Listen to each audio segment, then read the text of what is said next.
welcome to the Brewtiful Game. As always, I'm Blake here with Ferris. Hola. And Ron. What's happening? And we're here to talk some football, talk some transfer news, talk about a sacking. Womp, womp, womp, womp. Oh, wait. Oh, that was the wrong one. Oh, maybe that was a sacking. That worked. We so bougie on this pod now. Nice. It's like, what was that detective show or that like crime show that was in like the late 80s, early 90s? Columbo? No, it was Jake and the Fat Man. The guys had his kidnapped. The host had his son kidnapped, and that's why he started the show. Remember that? Not Unsolved Mysteries. Most Wanted. Yeah. Most Wanted. Wasn't it Most Wanted? Because he did. I know who you're talking about. Did it involve Liam Neeson at all? Did it involve Liam Neeson? No, this was actually like a true crime thing. Oh, damn. Yeah. This is episode 147. Let me tell you how it's getting weird as I punch these numbers in. I'm just like, dang, man. I know, like we because we're all spread across the globe. We're not as we're kind of every other week now, but still, man, we are. It's wild to me that we just have these numbers going out. 147. That's crazy. Yep. I wonder how many people actually stuck with us through all 147. Oh man, poor folks like Matt. Call, thank you. God bless you, and God bless you. Yeah. Kim hanging out with us. Yeah, thank you. Kim's still kicking butt in fantasy. Although I don't know who's top right now. It's not him. It's no. We've had some people. I've been doing the stupidly the FanDuel. Oh, for like Premier League. You were like, forget GameStop or GameSpot. I'm going to go with FanDuel. And it's taking me off of my like fantasy game because the scoring in our fantasy league is not like the scoring in FanDuel or like DraftKings or anything, and I'm not doing so hot. Kim is currently second right now. Let's see. Am I still first? I'm above Ferris, and I'm above Ron. And technically, right now, I'm first. Jeff had actually kicked off the season really good. Now he's last. So we've had. You're not last, Ron. You're not last. No, Ron. No, we've got second to last. Ulrich Valera Grieve. I believe he reached out to us on Twitter and asked if we ship international for a jersey because he is quite confident. I did. He is very confident. Well, and I did, and if you're listening, I did for our previous one because we had the gentleman I believe in the UK that won the previous year. Yeah. So got him a I think it was an Atletico Madrid kit. So I think you're right. Yeah. Fortunately, through the glory of the internet, we don't ship internationally, but there's companies over internationally that can do it for us. That we can get from. So yeah, we'll make it happen. But we got a lot of new people this year, which is tons of fun. It's weird that we blew up as far as our fantasy goes. I mean, we used to just have 15 people, 31 folks. It keeps growing. That's great. So yeah, man. I mean, and it's really great because we don't talk about it a lot. I think it's because we do very poorly in it. So we even right now I'm like, finally, I'm above Ferris and Ron. But I'm like, yeah, but that could change any second. I have some bad. I'm just having a. As soon as I'm like, this person isn't doing anything for me. It's been 4 weeks. Let me drop them. They score 20 points. It drives me bonkers. Well, true to my form, I started off really well for the first 3 weeks, and then, we're still playing? Yeah. That's exactly how you. Yeah. It happens. So we obviously this is welcome to the Soccer and Craft Beer Podcast. So we're going to start with some craft beers to try for the show. Ron, do you want to go first? Since Ferris and I actually have the same beer. Yeah, sure. So in China, the top 2 breweries in Beijing are this company called Jing-A, which is made by or is owned by an expat, and then another one, which we have talked about on the pod, called Slowboat. They did the bubble thing. The bubble was that the Trump beer that you had a while back. Was that them? No, that was Crafters. Gotcha. This one, so Slowboat is celebrating. Sorry, I just had to. Chelsea just scored. Boom! Marcus Alonso back in the lineup after being frozen out for so long. Scores the craziest goal. Boom! Chelsea 2. If only we could have recorded last night when Arsenal was still above Chelsea. Yeah, they won't be for long. Anyway, sorry. All good. Slow Boat Brewing is celebrating their 10-year anniversary. And so as part of their 10-year anniversary, they made a special edition Triple Oat Cream IPA. Ooh, that sounds good. And I don't think I've ever had that before as a style. Yeah, check out the packaging on this. It comes in this cool box. That's like a traditional like Chinese warrior holding the glass. That's cool. Yeah. That's awesome. Yeah. And then that's the front of it. Oh, and the box is like a triangle. That's cool. Oh, It's like yeah, a big that's Scotch cool. bottle, but like or box almost. But that's cool looking. Yeah, I'll send a picture of it. But on the box, it says Slow Boat Brewery was founded in Beijing in 2011. From our first brewery in Chongping to our tap rooms and brew pubs in the heart of Beijing, we remain a proud Beijing craft brewery. This commemorative beer marks the 10th anniversary of Slow Boat Brewery's first brew in the mountains outside of Beijing. We chose door gods on the label to represent trustworthiness, strength, and loyalty, warding off evil spirits and welcoming good fortune for decades to come. So Nice. This is one of the door god spirits. That's cool. He looks mean as hell. Yeah. So you crack open the box. Dude, Ron could do a whole YouTube unboxing series with that thing. Look at that. That That's is cool. The label art, and it comes with a cool ass sticker. A sticker. And you said it was that is cool. You said it was That's a awesome. triple oat cream. What was it again? Style? It is a triple oat cream IPA. Dang, that sounds cool. Yeah. Nice. And go ahead. I said nice. Yeah. It's basically a double milkshake imperial IPA. I like everything you just said. And it's 10.10% ABV. Oh, Jeez. well, Ron is ending his night because he's in China, and Ferris and I are starting ours out. Yeah. We Didn't you have a very high percentage on the last pod too? Yeah, I think so. Yeah. It's nice when I'm recording this late here. Yeah. Although, I mean, like in fairness, I'm like, well, so we're going to actually, as a family, take a little trip to get out. We're going to go to after I get off the pod with you guys, we're going to go down to Claremont and hit up Sun Creek Brewery because you can carry your beers outside in Claremont, which is great. So we're going to get our beers, and they've got a coal fire pizza place in there, and just take it down to the lake. That's so we good. can, we don't have to worry about social distancing. We can just go like have a picnic or whatever. So technically, I'm like really starting this day. If I do this right, I'm just going to be riding the beers for a while as it goes. Perfect. Nothing wrong with that on this. Sounds like a Sunday. good Sunday to me. Dude, I am so excited. It would have only been better if Chelsea was down 2-0. That is not the case. Yeah, it's not anymore. But the day can be salvaged because I went to Carolina back in, I don't know, it's been a bit. But we don't do the pod together anymore right now between COVIDs and people being in China. So we haven't been able to do the same beers together very much. But I brought back some beers from North Carolina that you can't get around here. And Ferris and I, we went to the U.S. Women's National Team game against Colombia last Friday, which was a blast. And we hung out at Broken Strings Brewery and got some good beers there. But we were able to do a little bit of an exchange. He brought me some the Cuddly Chupacabra, so I can finally try that. Nice. And I brought him a porter, what I consider to be the best porter I've ever had, from a company called Pisgah Brewing, and that's Pisgah, named for the national forest, Pisgah. I went to their website. I love it. They've got Ron, you'll like it if you go to pisgahbrewing.com, because they have on their about section the skinny, which I'll read here, a couple paragraphs, and then they have the full scoop, which is like a very detailed history of theirs, and then some fun facts.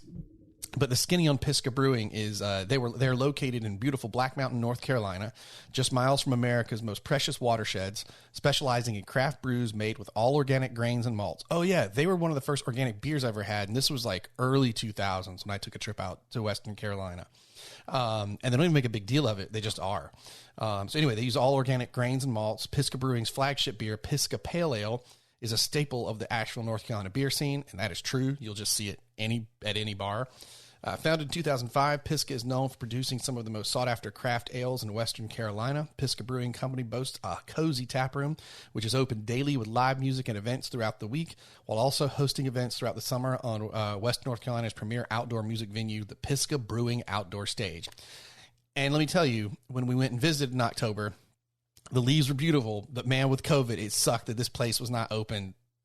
Like you could really only get a lot of the breweries I wanted to check out. I really couldn't. So I made massive grocery store runs. But this is their Pisgah Porter. Their ingredients are water, organic malts, hops, yeast, 69% organic ingredients. This is a balanced blend of 5 magnificent malts combined with a subtle bitterness of nugget hops to produce this classic brew, the Pisgah Porter. When I went to go see my favorite band, Chris Thile and the Punch Brothers, in like 2007, my not yet wife took me out to that, and we went to a bar, and I was like, what's up here that I can't get anywhere else?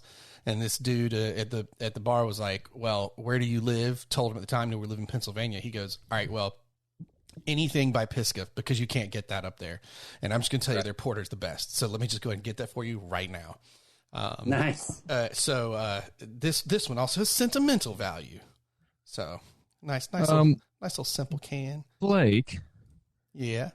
You must have a little bit of COVID on the brain, because the porter that you passed off to me is not that. What is it? It is the Allagash Porter.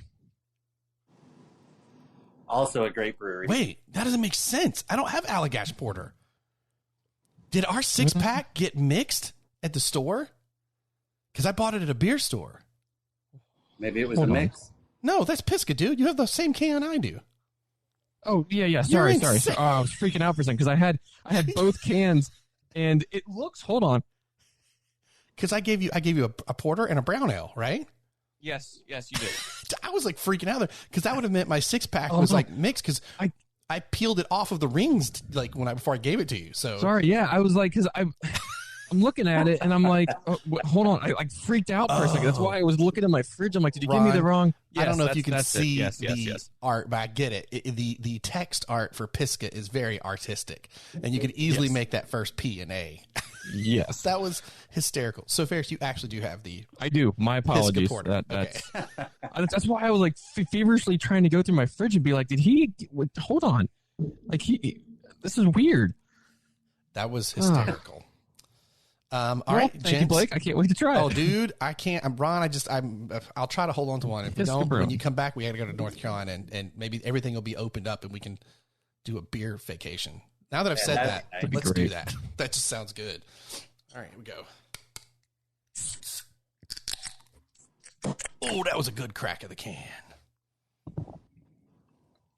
And this porter pours very dark. Yes, it is. It's not a old engine oil dark, but it's dark. Yeah, it's not quite as dark as some of those stouts, but she gets the job done. I'm actually drinking it in my little duck rabbit glass. I'm drinking it in my Orlando City pint glass. So I apologize up front to Pisgah for the non-sanctioned. This looks fun. The non-sanctioned glass. Oh man, dude, this is a very on the nose hop. The hops are really strong just on the scent, but it's followed by like the sweetness of the cream afterwards. It is so cloudy, your beer. Yeah. Holy cloud. Whoa, that is dark. It looks like a copper color, no? Yeah, kind of. Yeah, it's a little on the dark side. It's hazy, but man, it smells delicious. I can't wait to try this thing. Don't know the power of the dark side. Boom. You guys just wait, because I have a Transformer-themed beer coming up on a show soon. I'm about to nerd out. Okay, guys. All right, Ferris, You're welcome, buddy. This is a good Thank one. you, brother. Sorry, I thought this Cheers, was the wrong Jen. beer. Cheers, everybody. Solancha.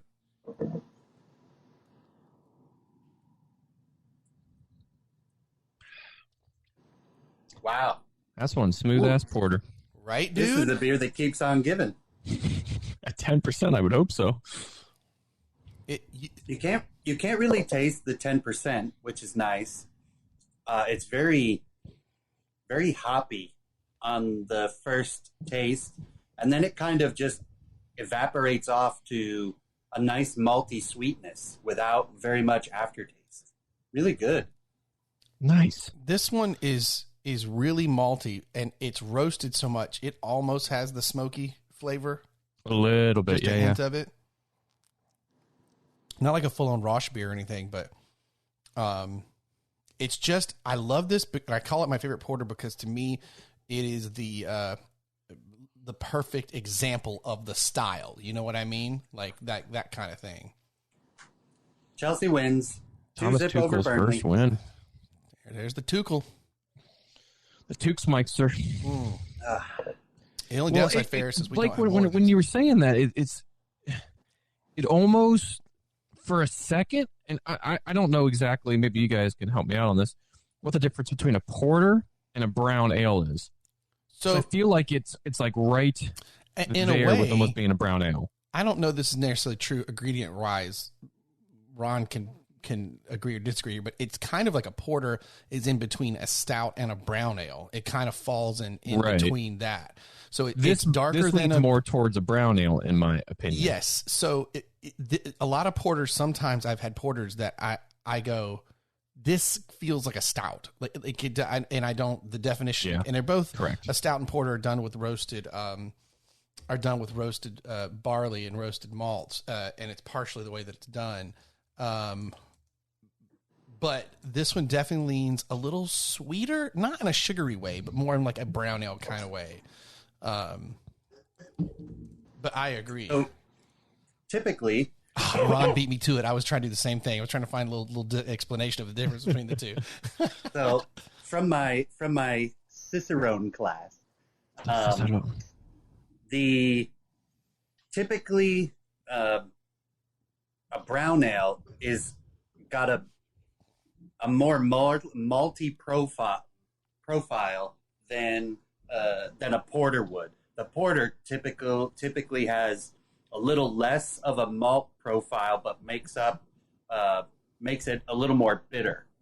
So that's kind of aside from color. Right? Whereas your stout, right? That's the darker, creamier, bitter Yeah. kind of vibe, right? Correct. And Correct. so brown ales have maybe more, maybe a little more on the caramel taste, like caramel notes in the malt, than porters typically do.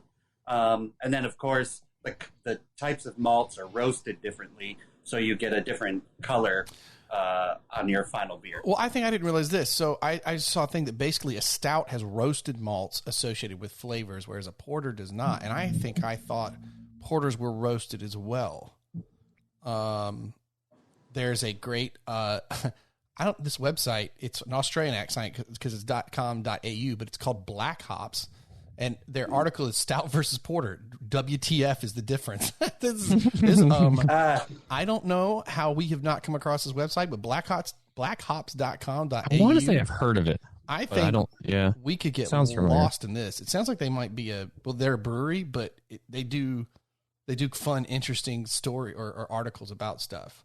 Because like there's a whole one that starts in the 1700s about the history of porters and stouts that I'm going to read when this pod's over. That's cool. Nice, dude. Yeah, it's a cool website. But Ron is dead on the nose. Yeah, like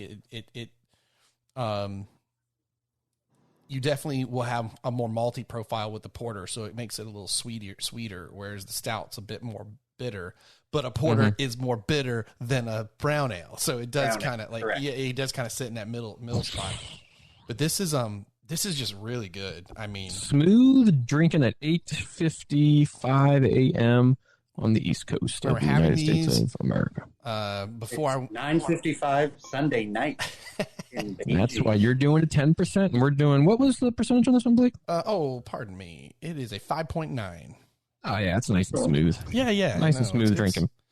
And if you ever get a chance to go out, the Pisgah National Forest is beautiful. Where we stayed at in October was just on the edge of it. So literally, like where our cabin was, you looked out on the National Forest. I mean, look, if I could just win, I don't even need the big lottery, just enough to open a brewery. I don't care. There's a ton in Asheville or around the mountains. I would just go ahead and open one there anyway. Like, cause I just want the view. It's beautiful. It's such a pretty area of the country. Oh man. Yeah. Music's good. You know, Blake likes his bluegrass. Oh, and they can jam on that up there. Yep. On the neck bone. Up in them hills. One of these days, I'm going to climb that damn mountain. That will be my retirement job is Blake's Bluegrass Banjo podcast. That's what it's good. First song. Get you a pot of neck bone down the river, down there.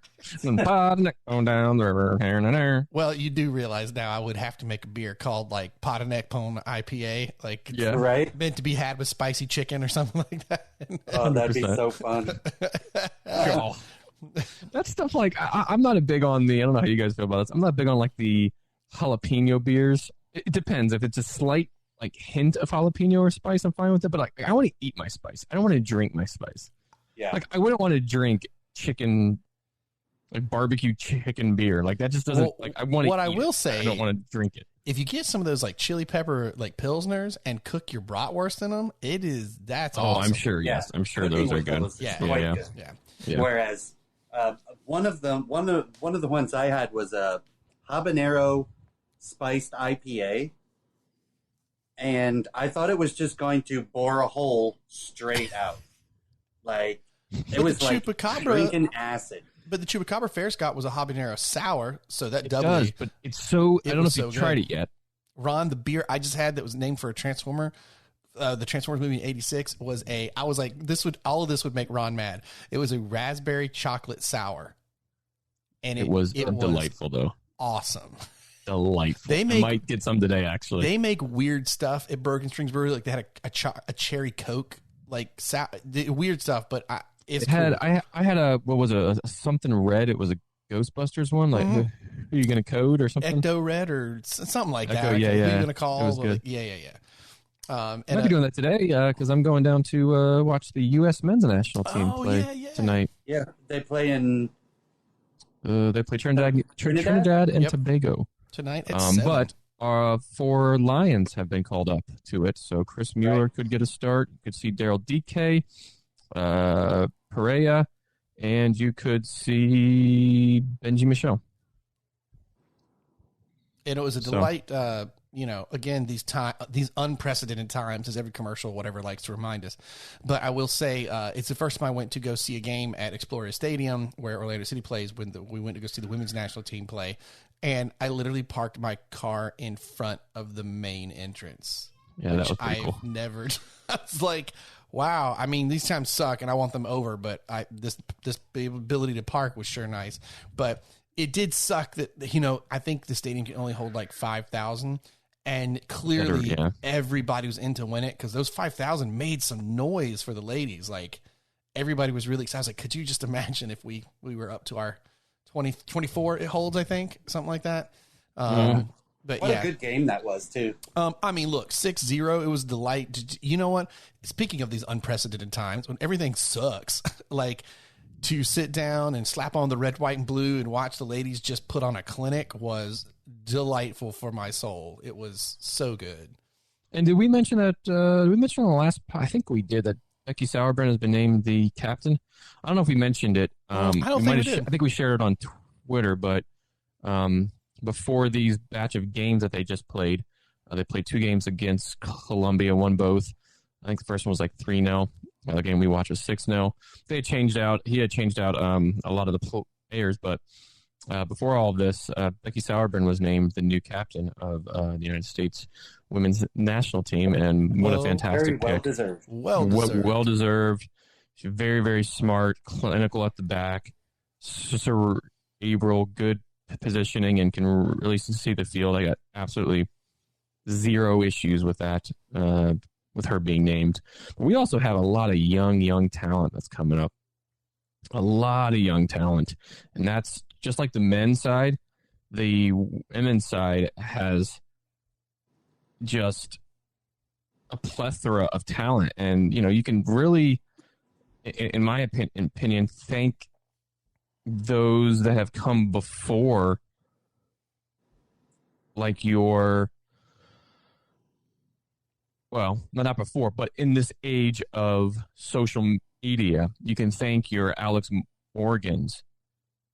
You can thank your Lindsey Horans. You can thank your Tobin Heath. You thank your Crystal Dunns, because as the women's game is continuing to grow, even looking back at the last World Cup and how the other countries have kind of boosted themselves up with not the style of play and the talent of play, it has really been in the forefront, because now you can see it on Instagram, you can see it on Twitter, you can see it on Facebook, you can see it on YouTube, you can see it on a streaming device, and it's helped the younger, I don't even know what generation, it's not baby boomers, what's the millennial generation? Well, actually, dude, look at this and want to get into the sport. But millennials, they're old. They're us, bro. I think technically we moved on. So yeah, what the hell are we? Like, or what's this newer group? I don't know what these kids is called, Gen Z or something. But you're right, because I sit down and I see some names go up there. They're like, man, these are some people that it's the first time I'm really getting to see them play. And Marcia, we had Purse score, 86 in that game. But you wondered, like, we watched the last World Cup, like, man, who's going to step up? And you're seeing it. Like you said, all inspired by those that have come before. And now Katarina, you got some names that scored and getting some first goals for a U.S. team that is just... The downside to that for the U.S. is they have, as you said, it's inspired the game across the globe. And the next World Cup is going to be very competitive. That's awesome, though. Oh, it's That's great. Awesome. It's great. That is what those that are at least fans of the sport in general want to see. It's nice that we have 4 stars on our chest because of the dominance that the U.S. women have shown over a course of the decades now. But you also want to see competition, and that last star. That 4-star was very well earned based on who we played. We went through a very tough group going through England, Netherlands. It's funny that, speaking of the 4-star, Ferris and I walked into the merch store, and I was like, I'll see if there's something I want. And I should have thought, I don't own anything with that 4th star yet, and known that I was going to walk out with something. And we literally walked in, and we were like, weren't even next to each other. We both at the same time pointed to the new hats, and like ran right over and snagged one. You're like, oh man, that 4th star looks so good on there. Yeah, and then we had gotten the hats, and we were texting Ron to kind of keep him updated with the game, and he's like, damn, those are cool freaking hats. Where'd you guys get them? We're like, we just got them here tonight. Do you want one? He was like, hell yeah, pick me up one. So it's sitting in the closet here for whenever you get back, Ron. I'll be slapping mine on today. Yep, same. Can't wait. Well, you said competitive, and that's a good segue. I'll take it anyway as a segue into Premier League stuff, because it's gotten competitive in that top. Well, really top 6, but that top 4 is that's close. We've had 9 different teams in the top 4. Yeah, man, like it is spun through. For Liverpool was out of it for a little bit and then back in. They're about 2.5 games out. Yeah. Oh man, I don't know if my microphone's picking that up, but my little one's having a meltdown out there. It's interesting because while Man City are currently top, they won yesterday 1-0. Manchester United sitting second, Leicester sitting third. City's on 44, United's on 41, Leicester's on 39. Their game just kicked off against Leeds, and Liverpool play later today against West Ham in 37th, which we'll get to West Ham here in a bit. So there's your top 4. But what's interesting is some news that came out this week that Man City, who still, remind you, don't have Aguero. He was dealing with injury, and now he has come down with COVID, so he's had to be isolated from the rest of the team. But also the news, was it last game that they were against? I don't remember who exactly they played off the top of my head, but They won 2-0, but Kevin De Bruyne picked up an injury, and he's out 4 to 6 weeks. And that could be the news right there for their season going forward. You could pin it if they slide. You literally could put the pin in right here. Is where. Yes. So far they haven't. They've had a lot of good scoring from Gundogan, who has scored like 7 in his last 8 games prior to yesterday's game. So he's been picking it up. But Kevin De Bruyne is a Virgil van Dijk type miss, because what Kevin De Bruyne offers is so much. He was Bruno before Bruno. I mean, he's back and forth, box to box, sees the field well, scores goals. He is the linchpin of that team. And yes, they have very talented players, and you don't see them sliding a whole lot, and it'll be a fight for them to keep that top spot until he gets back. But he's a huge loss for them. Yeah. Especially when it comes to those absolute pinpoint passes from distributing either, like a slick ball through or playing out to the wing. That guy is just brilliant at putting the pass exactly where it needs to be when it needs to be there. And his vision is insane.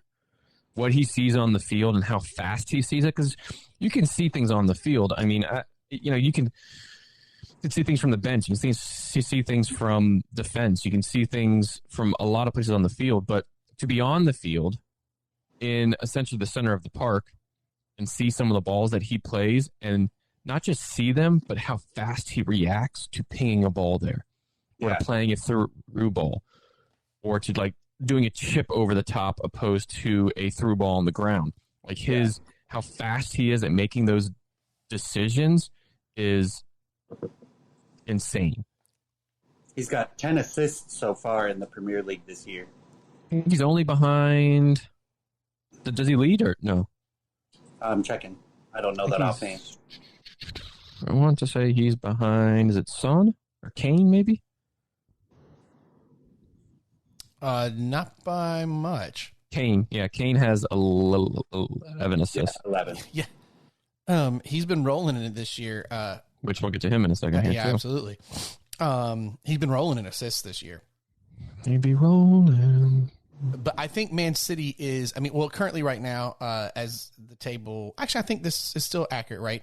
That they're at 44 points with Man U 41, Leicester City at 39, Liverpool 37.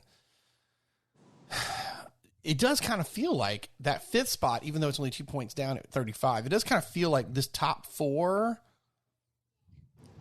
I could see these guys, I could see this top 4 rolling it out. Not necessarily in this order, but I could see this being your top 4 when it's all said and done. Because I think Man City, even if they have a slide, to be 7 points from 4th, I feel like they got a little cushion room to stay together as they roll down. But I could see this being your top 4 pretty easily. Yeah, it could. But it's still so tight. I mean, separated by 11 points all the way down to 7th right now. So, I mean, that's a few games, a quick turn in the way these games are coming, and Champions League starting to come back, and your Europa League, things could change. I could see anywhere from 7th upwards changing significantly. I mean, at this point, we've had Leicester at the top, we've had Liverpool at the top, we've had Tottenham at the top, we've had Manchester United at the top, and now we've had Man City at the top. Oh, and we've had Everton at the top. Oh, yeah, don't forget about and that. I believe even in some points we've had Villa at the top. Yep, it's been wild. I mean, this has been tons of fun. I mean, and I think we said this early on, that the COVID situation lends itself to us getting a very interesting year where you could see a lot of parity, because when you're playing away, are you really playing away? You know what I mean? Like, yeah, that's what we talked about last pod. Yeah. So you definitely, it's just wild. I mean, it's making a competition unlike anything we've seen. And while yes, it's still a lot of the big clubs up top. Look, throughout the top 6, though, I mean, to have Leicester and West Ham up in there is pretty freaking cool. And at any moment, Everton or even Aston Villa could slip into that. So it's a really good. I mean, it's a very fun season despite all the crap going on. Consistency is the hard thing for all teams, it seems like. So if you can, if anyone could start to gel right now, they could roll with it. I mean, Man United definitely felt like that was the spot they were sitting in. Yeah, and they were on that moves such us a run. to your second question. Well, yeah, and they were on such a run, and look at what one game has done. One game that they lost instead of win took them from the top of the table down. Yeah. So your second topic was the Blades beat inform Man United while Arsenal keeps the Red Devils scoreless at the Emirates. Hashtag Ole out again. The conversation goes immediately back to Ole. It sucks, man. He's going to need to win so many in a row before he loses one, and that's the first thing people say. Which he honestly just did. He honestly just won a crap ton of games. We're still 18 games unbeaten now on the road. We had a blip at Sheffield United. Some players didn't play great. Well, in your last 5, you've drawn 2, lost 1, won 2. That's your last 5. Right. I mean, that reads more middle of the table than it does top 4. Yeah. But not this year. I'm not expecting a lot.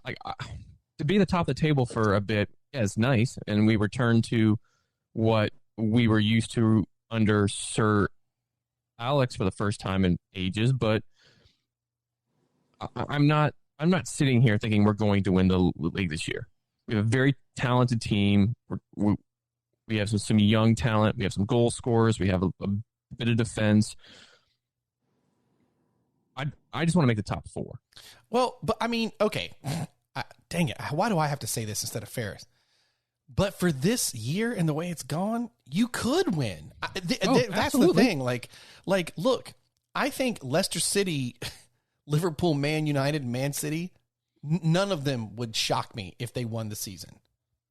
I think once I get past that, I freak out a little bit. But I think if this season remains where it is, it's very likely that the season could be decided in the last 2 to 3 matches. Boy, wouldn't that be exciting if we went all the way down to the wire.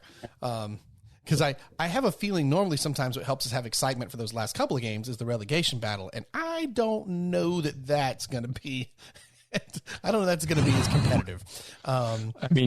Speaking of the Blades, they beat United, but they still sit in last with 8 points. On 8 points and a minus 22 goal difference. 8 points, and they won a game. So that's, woof. It's a little rough.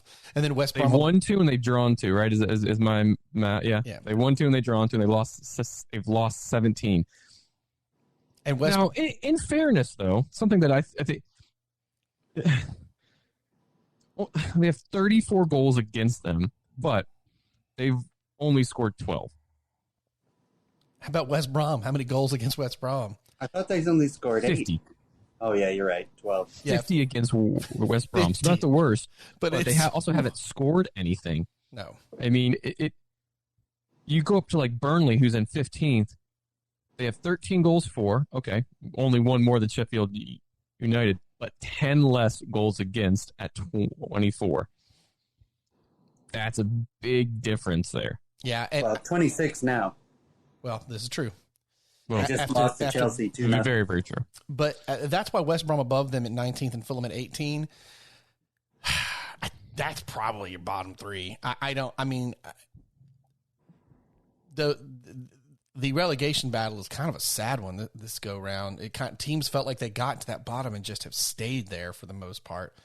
Fulham has popped out of it a few times, but I think that bottom 3 is probably going to remain that bottom 3 there. Yeah, but I said the top 6, heck, the top 10 is going to be to the wire.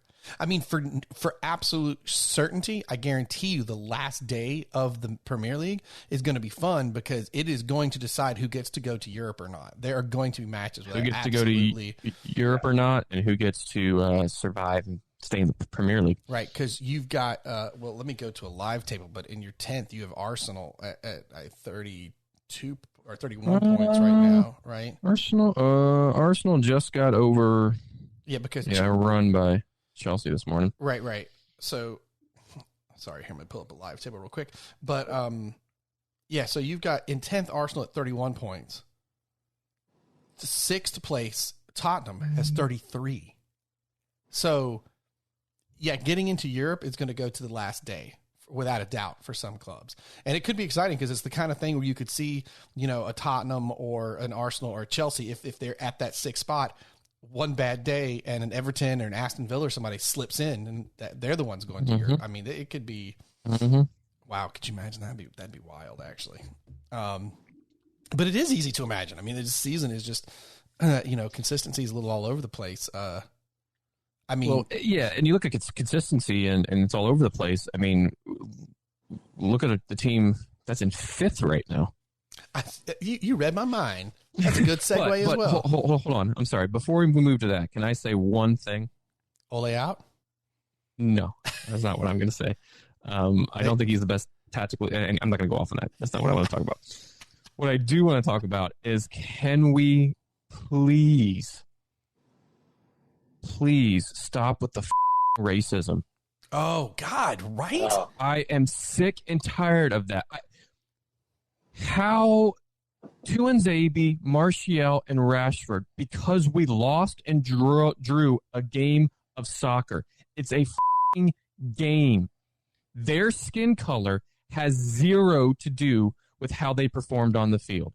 Absolutely zero to do with how they performed on the field. You can criticize how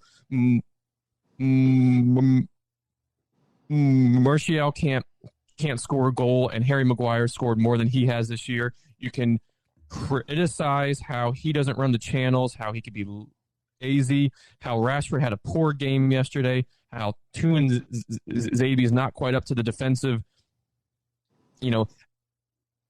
acumen of Bailly or Maguire or Lindelof, but that has zero to do with the color of their skin. You guys that keep going that route, and I really, really hope authorities figure out who it is and hold them accountable. Yeah, it's wild to me that, when you're doing well, we're all Rashford's team now, and then have an off couple of games and the racism just rolls out, which the dude just fed your kids in England. Oh, right, for the free lunch thing, right? The dude literally just fed your kids in England, and now you're looking at him, and because he had a bad game, he's human. It is so absurd to me. It's been as a lot of it has been covered, like it's been a problem in the English game for a while, but now has obviously a ton of attention. Well, because everyone's got a mouthpiece because of social media now, but it's just gross. Everybody's got keyboard courage, because you go up and say that to him in the street, you're liable to pay for it right there. Whereas sending the guy a tweet in the most cowardly or direct message, exactly what it is. Such a coward thing to do. You have a fake name and some badly photoshopped like footballer like profile pic, exactly. Like it's so gross. And I actually didn't realize how bad it was because I was a little unplugged this week with things, and then I cut on the matches and they were talking about it at the beginning when the players knelt, and I was like, what? So I pulled it up. I was like, man, really? Like, it's what's crazy is we're still dealing with it. Yes. Yeah, 100%. I mean, it's in the international media every day. You can't go anywhere online. You can't live your life and not see campaigns for stopping racism and anti-racism. And so then, like you said, Ferris, like you said, the guy just has this amazing charity and feeds all these people during COVID. And what a ridiculously short memory to have for something like that. And I mean, Ferris, you said it great. The fact that they lost the game has nothing to do with the color of the skin. No, not at all. No, because as I think it was Arlo White for the Man U Arsenal game. But his, like, again, and it gets said frequently, but a reminder that things are more important than football. Like, this is ridiculous, you know. Oh, I don't know, COVID, a pandemic. Yeah. Even without those things, 100%, in your 100%. day-to-day life, and the 100%. world is just moving on fine, and everyone is basically happy, there is no need for any of that behavior. You would just hope that something like the pandemic would point out that, like, we're all in this together. It would put things in perspective, you know. That whole adage of, like, oh man, if only one day, you know, if an alien ever invaded the planet, the aliens, then people would finally get together. I'm like, I think you overestimate the ability for people to come together, actually. Yeah. Yeah, it sucks. It just sucks. And it's just, I mean, here's three white dudes saying we're tired of hearing it. I mean, you know, imagine if you're a person of color. Like, oh my gosh, like, yeah. It's just ridiculous. Yeah, and we don't live with that. Exactly. Yeah. So they can't even cut on, like, the game to just enjoy a day off and watch a match without being reminded of all the crap, you know? Like, it's just, yeah. Which, again, it's stuff they deal with every day, which I can't wrap my brain around that alone, but it's just such a messed up situation. Ugh. Yeah. There was also some against Chelsea the 2 weeks ago, and I think it was against Tammy Abraham. Reese. Oh, Reese. That's right. Yeah. Yeah.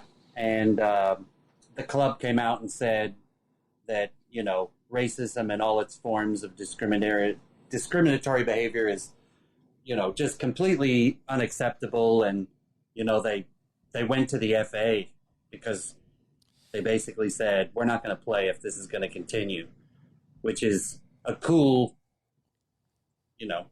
thing to do. Just like that. Well, who's the team that walked off the field? The two clubs that walked off because of the third official. Oh, that was in the Champions League. That was was it PSG? It was PSG and I mean, I don't remember. I think it was a Turkish team. Yeah, they were like, we're not going to deal with this, and good for them. They should continue that kind of behavior.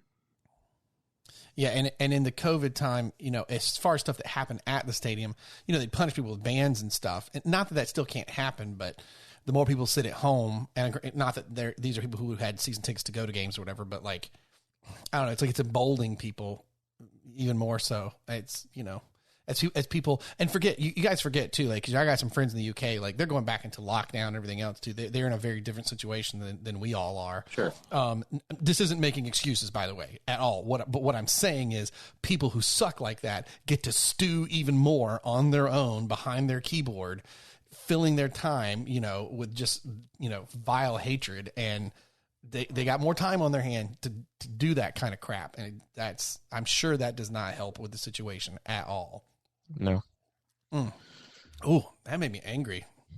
Sorry, gents. I had to derail us slightly. Hey, dude. Yeah, it's part of what's happening. Completely acceptable. Yeah, unfortunately. I mean, to not address it would be part of the problem. So I'm glad you said something.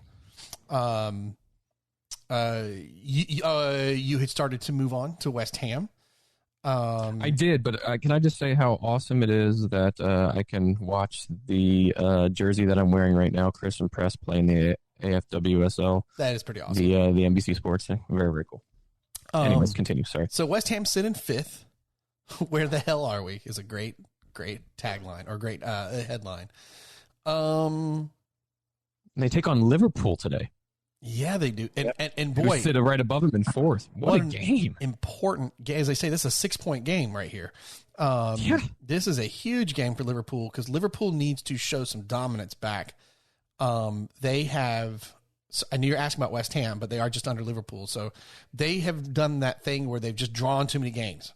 and that's basically where they're at. They drew too many games, so they're at a deficit on points for being at the top. But I mean, West Ham, in terms of consistency, as we've said, they probably are low on that. However, in this inconsistent season, you just got to get hot at the right time right now, and that's kind of, I think, where they are. As I don't know they can hang in the top 6. I could be wrong. I don't know. I think this is if they're going to do it, this is a good year to do it. They've won 4 out of the last 5, and they drew their last one. I tell you what, you'll shut me up. If they beat Liverpool today, okay, do it. I think they're in there for a bit. I don't think this is just I think they'll be fighting for, a top 6 spot. Could you imagine?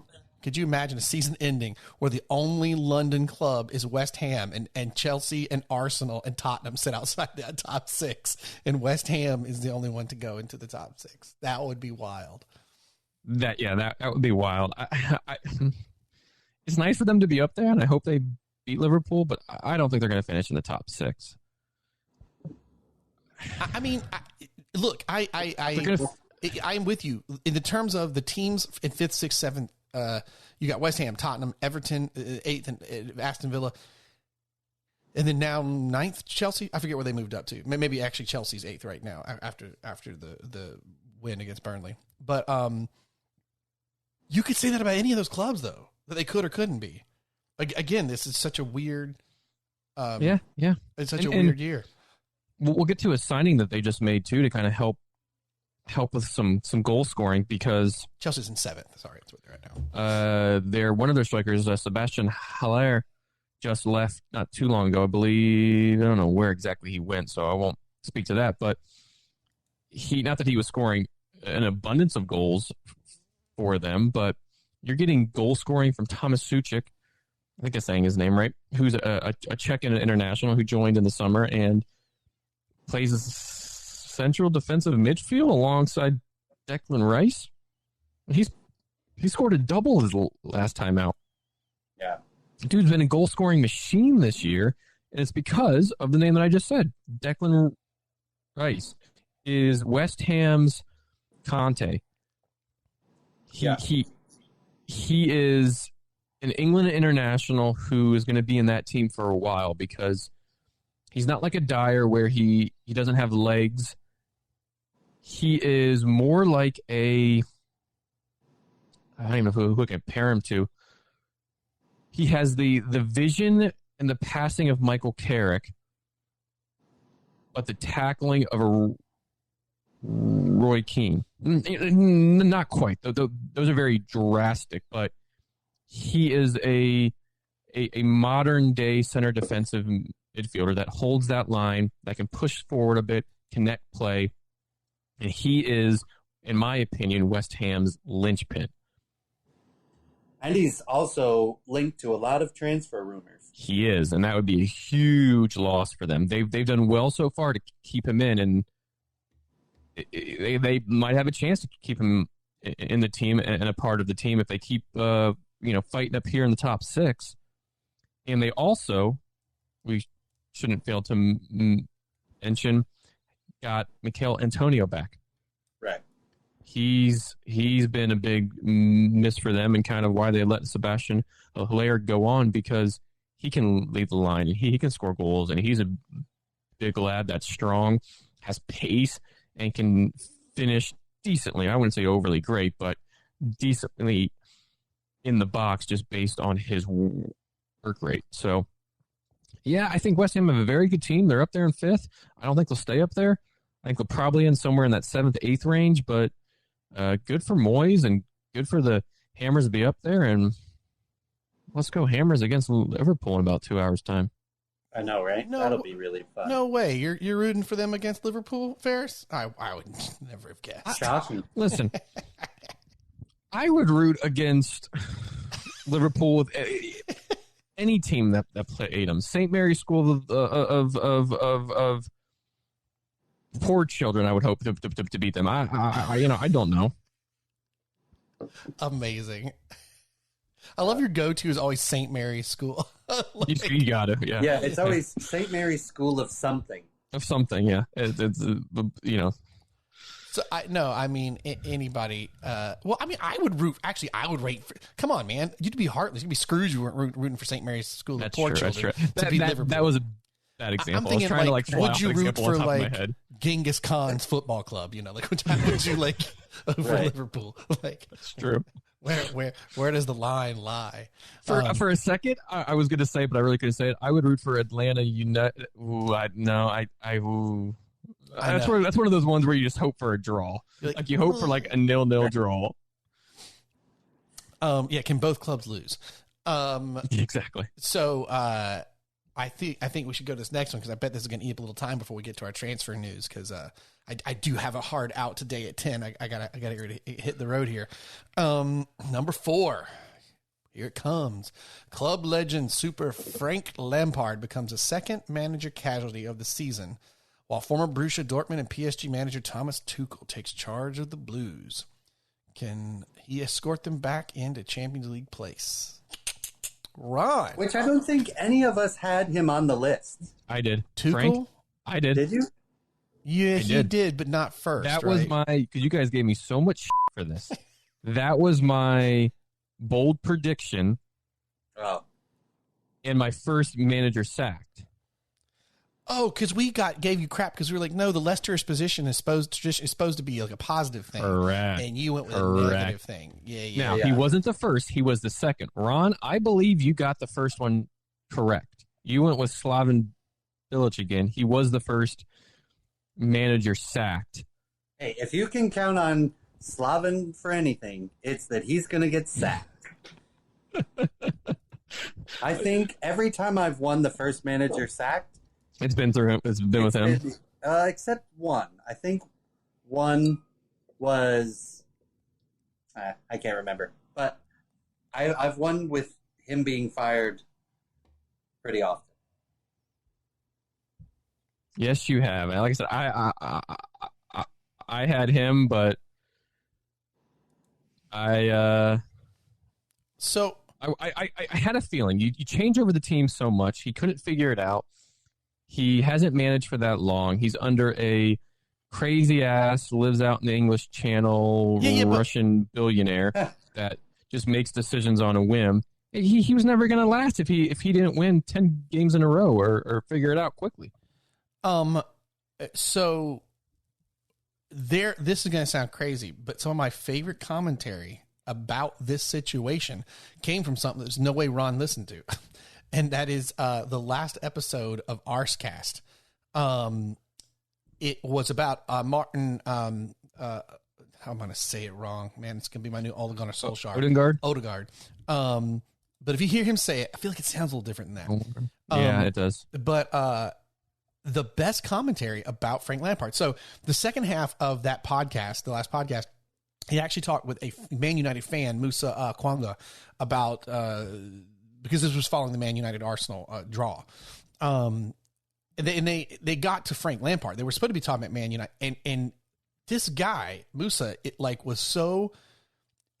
I thought his take on the Frank Lampard thing was kind of interesting, and he said it was kind of cynical, but if you think about it, because the question was, do you think Frank Lampard got set up to fail? Because what you just said, Ferris, like you say that like he took the job as if he created it, but people gave him the job, right? Mm-hmm. So they threw out like, I don't want to be cynical, but I'm about to be cynical. You're screwed in the transfer ban. You can't get, and you have your Russian oligarch running things at Chelsea, and people are already weird about coaching there because of that. What top manager was going to want to come in to fail, knowing that they were set up to fail with this transfer ban? But then you get Frank Lampard, who is looking for an opportunity, as well as you have the opportunity, as we had mentioned prior when he got hired, to keep the fans from being so, angry when they are losing or the transfer. It takes a little spotlight off of the transfer ban, right? And then you bring him in, and it's kind of cynical. And it puts Frank in a rough spot. Like he's loved the club. It does, because but it does feel Frank like did better with no pressure and knowing that he had to work with what he had and the young talent that was there. Mm-hmm. That's where your Mounts, Abrahams, Billy Gilmore, Reese, James, you kind of see them come up and play very, very well and hold starting spots. But then you bring in this band. onslaught of talent from elsewhere. 200 million, right? Yeah. At 200 questions. Yeah. Who brought them in? Was it Frank? Did he want that? Did he want that kind of weird turnover in the team? I'm not so sure. I would find that hard to believe that anyone over there after Jose has. I'm sure Jose had more control by far, but I don't think anyone since him has. Right, but now Frank is tasked with, hey, fit these pieces into this team, and we want to see them play because they are worth X amount. But your job's harder because now we're going to bring in two people that play the same role as somebody else you already have. And you got to play a striker with another striker. But I want to play a 4-3-3. And he never knew what his best team was. And is he at fault for that to some degree? Yes. But also when you have Mason Mount, Hakim Ziyech, and Havertz all playing a center attacking role, they all can't play that same role. Well, you got to figure out who's on form, who's not, where Mount was doing just fine and holding Chelsea very, very well prior to now. I got to fit in these two. And some have been injured, so it's been a little bit easier here and there, but it's just a mess. I mean, I think I heard the stat that Cesar Azpilicueta, who scored the goal today, the first goal, has been there for 10 years and has been through 8 managers. Jeez. Yep. That's an insane stat. Yeah. It's also insane to think how good Chelsea's actually done, too, in that time, which is wild. So, Ron, I want to get your take on this because, Ron, can you sorry, Blake, can you name me when you guys won the Champions League a few years back? Who was your manager at the time?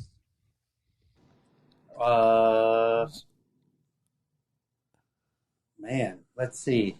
That wasn't... It's not a name that any of you guys will probably get. Don't look it up. Roy. I'm not. So, what year was it?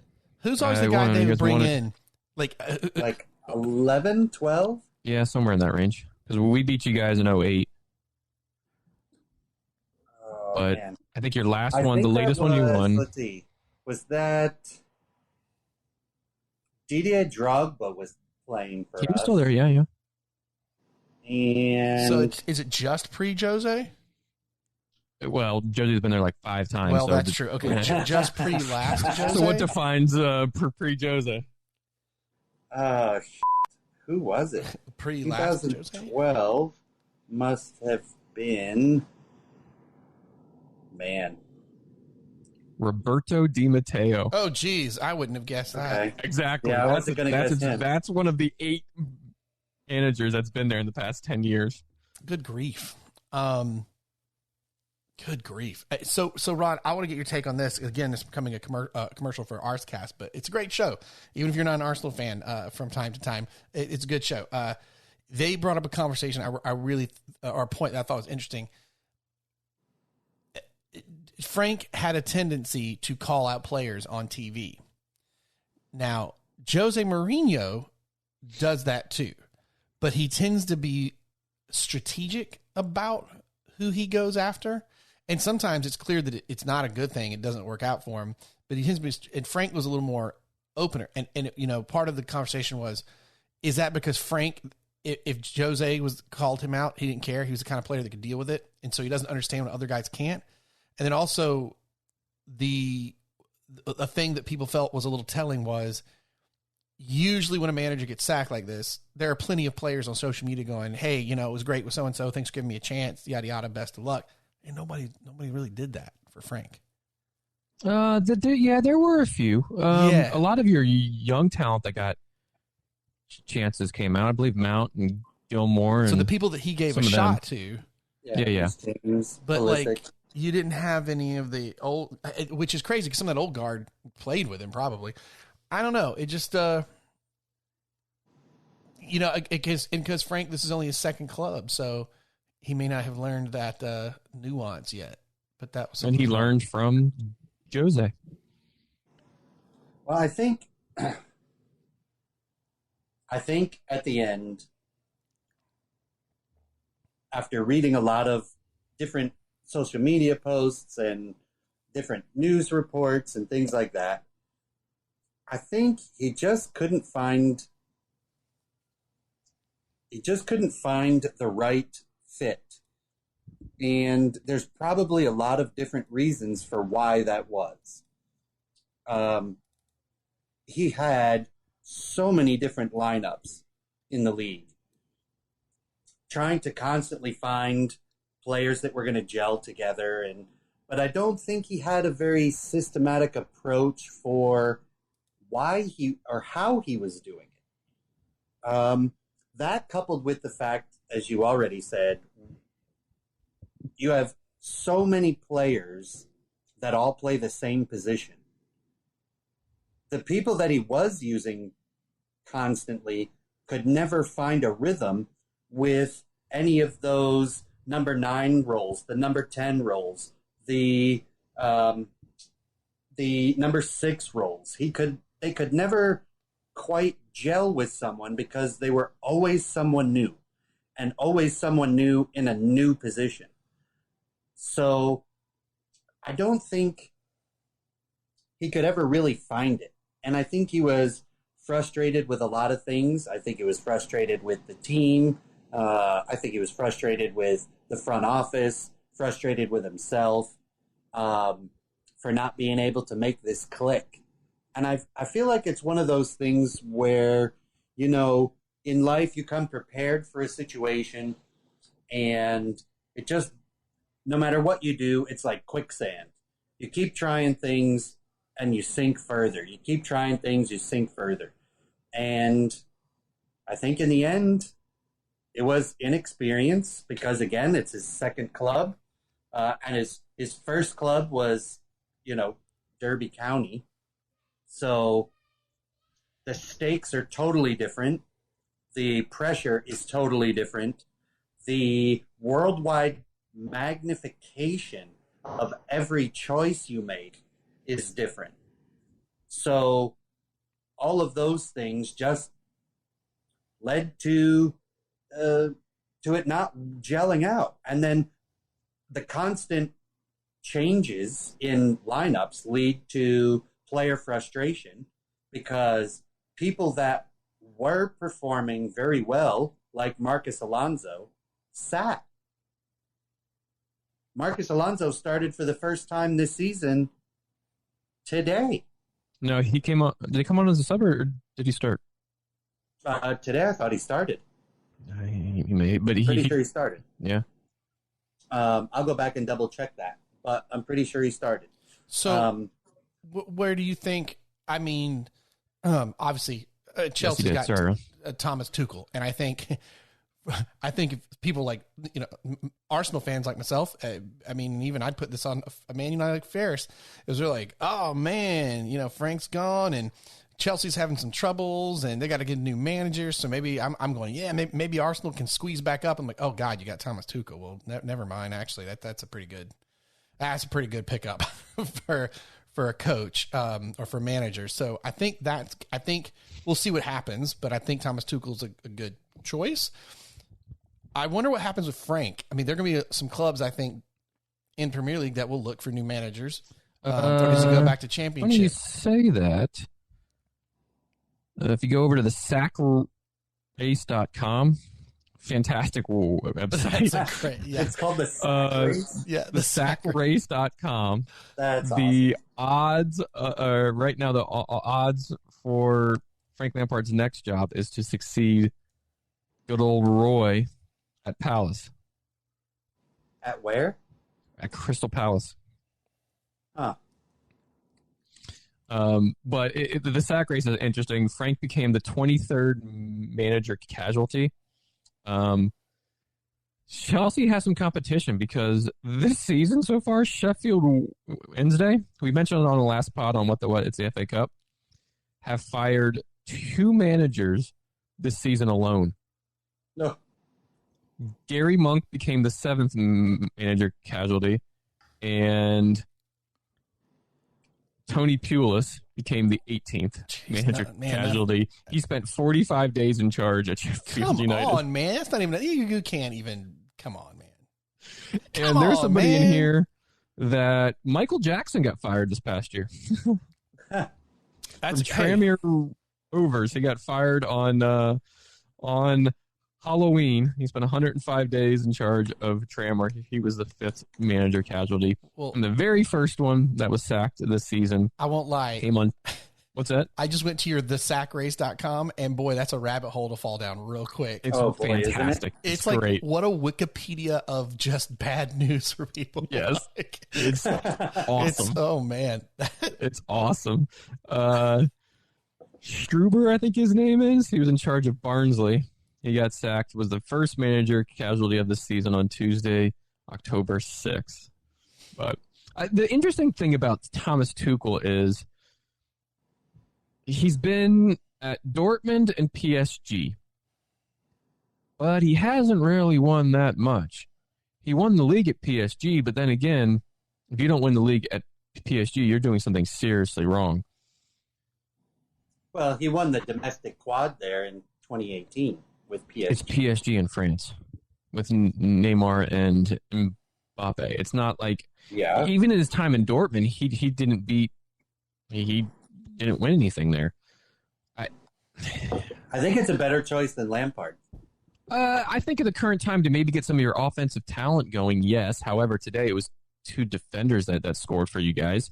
The big thing is can he get Timo Werner, Pulisic, and Havertz to start scoring goals? Because right now they're not. Yeah, and he's got to decide what's going on with the number 9 role, and he's got a big decision about the number 10 role. Well, shy of an absolute meltdown, Thomas Tuchel, I feel like, is a good get for you guys because he's going to be your manager next year. You know what I'm saying? Like you've got someone to kind of give a little time to. I mean, if not that Chelsea is well known for that.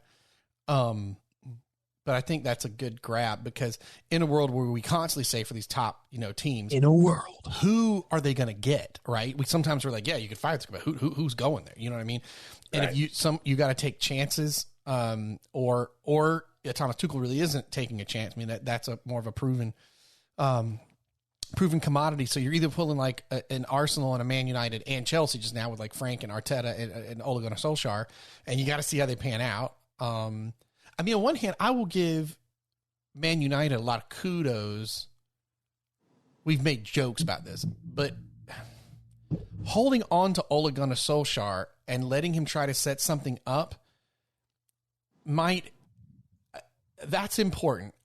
So many managers it's like you just get out quick and you can't really figure out what's going on. And if Ole had been at another Premier League club, a club even way further down the table, he could have been out so fast. And clearly he's starting to get, some good play out of he got Pogba playing again and stuff. You know what I mean? So again, I don't know that he's the super, super answer long-term, but I think you got to give him a chance. It seems like Arsenal, Arteta probably at another club might have been on the outs, but you took a chance on a guy that was new. So if you're not going to take the chance, why do it in the first place? Slight differences, though. United had to do something different. We fired Moyes. Well, you already went through the round. Van Gaal, and we yeah. fired Jose. So it's like we did the same thing essentially like 3 times. So now it's like, okay, we need to change it up, and we need to do something different than what we have been doing. So now let's give somebody some time, and if that's Ole, we have to just stick with him for a period of time. Because now we're paying off 3 other managers still, I think. I think Moyes is still being paid by us to some, degree because we sacked him, a year into a 3-year deal. or 4-year deal. I don't remember exactly what it was, but Chelsea, I don't think they're ever going to be in a place that, at least not with the ownership that they have, to even want to give somebody a chance. Jose was the only person, but he actually produced results. I mean, Roberto Di Matteo, like we just said, won the Champions League. I believe he was sacked first few months of the following season, following some bad results. So it's like, same thing with when Antonio someone Conte. wins Champion League, they try to buck up to owner, and owner must teach a lesson. That is what happened. That's why you keep no one at That's Chelsea. True. Which in a way is, Frank, made a lot of sense. I think Tuchel is a bunch more methodical than Lampard is or was, and I don't mean that as a fault to Lampard. It's just a matter of experience. Yeah, so he hasn't had the time to get there yet. Absolutely, And I mean, the way he made changes didn't. It looked like the changes he was making were, I don't know what the to do. Let's try this. Whereas I feel Tuchel is a little more strategic in his this sounds stupid, but he's much more methodical in his strategy for an attacking team and how he links players. I think he really needs to get Timo Werner and Ziyech playing together. I think he needs to get Pulisic in there. And I wouldn't be surprised if he goes to like a 4-3-2-1 or like he did today, a 3-4-2-1. But I would expect that he's really going to start messing with that attacking midfield and that all-out attack. I think that's where he's going to go because he has the talent. He's definitely got the talent. It's how to get them to link up and play with each other that is gonna be what the breakthrough is. We have a good back line. Rudiger, Zuma, Silva, Azpilicueta. I mean, Azpilicueta's got to be 47,000 years old by now, but he's 204. Yeah. He's still scoring goals, and he's still playing well. He still captains the team well. So I think our defense is good. Mendy is playing well and is smart in how he wrangles his back line. So I think our defense is good. I don't think it's perfect, but it's definitely good. It's really going to come down to that attacking midfield and the number 9 and 10 roles. That's why I think he goes to like a 4-3-2-1 because then he can put Jorginho, Kovacic, and N'Golo Kante in that kind of double 6 role. And I think that is something that is really smart for him to do, especially in the vast differences in the way that Jorginho / Kovacic and N'Golo Kante play that number 6 role. So I think that's kind of a smart way to do it, is that 4-3-2-1 kind of role. And then, man, it's just tricky on the attacking side because you have so much talent.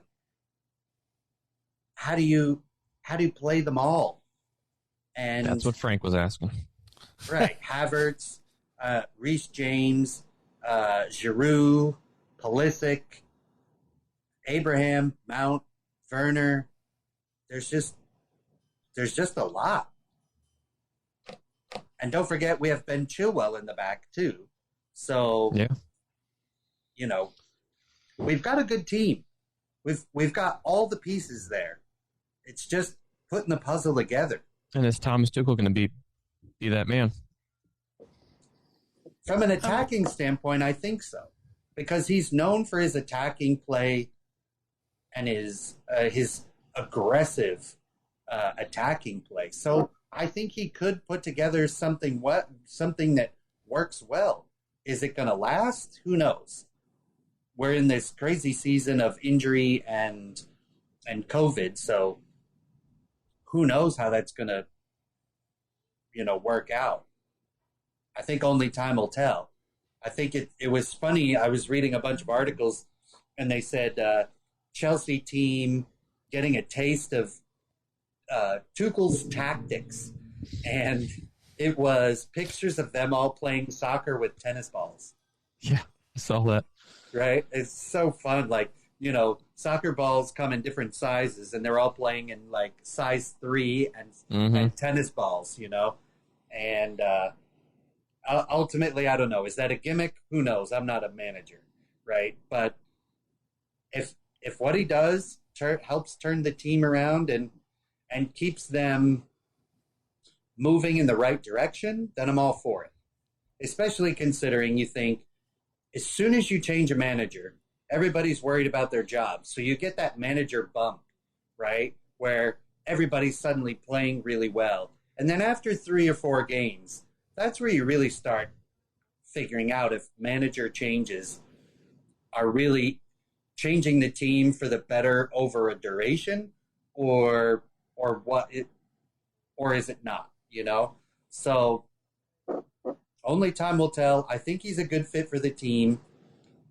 I like his honesty and his brashness, which I think reminds me of Jose Mourinho in certain ways, and in other ways I think is better than Jose Mourinho. Jose Mourinho always kind of, even when he was winning, reminded me of like the Slick Willie salesman type. He'd say things, he was very specific about how he said it, whereas Tuchel's like, look, if they don't like me, they're going to fire me, and who cares? But until that time, I'm going to do the best thing I can. Which is kind of refreshing because maybe he's the person that needs to stand up to Abramovich and say, look, I don't really give a shit. This is what we're going to do.